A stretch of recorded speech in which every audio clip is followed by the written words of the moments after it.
रसबिन तरसत तो नया नावा स्वामी रसबिन तरसत तो नया नावा स्वामी गुणगान गाथा साझर पिहनावा स्वामी रसबिन तरसत तो नया नावा स्वामी गुणगान गाथा साझर पिहनावा दरस परस पाके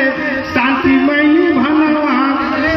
दरस परस पाके शांति भई मनवा स्वामी जी मिल गई है चितमरा काली स्थानवा स्वामी जी मिल गई है चितमरा काली स्थानवा स्वामी जी मिल गई है। जो हवा बहत है सप्ताहिक गंगा चितमरा में बहत है सप्ताहिक गंगा मारा गोतवा मनवा हो जाई चंगा जे नहाई इसमें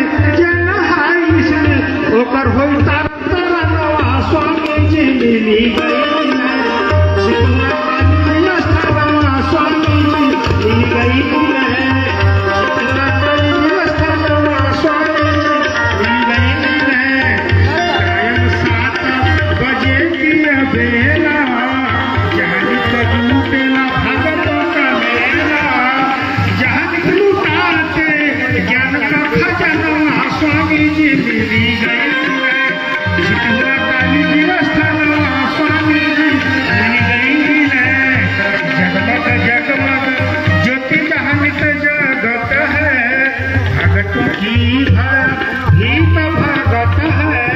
जहनित जय जय गुजत जहनित जय जय गुजत साधना बिहावा स्वामी जी मिल गई है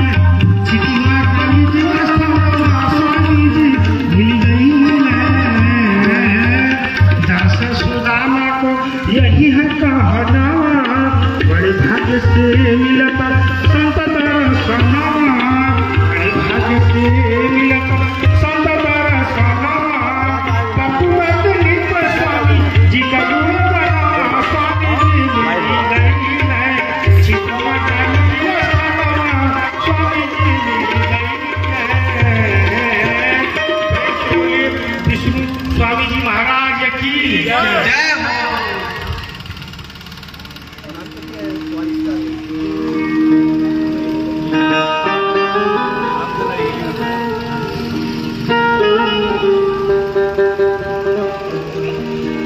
नारायण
भगवान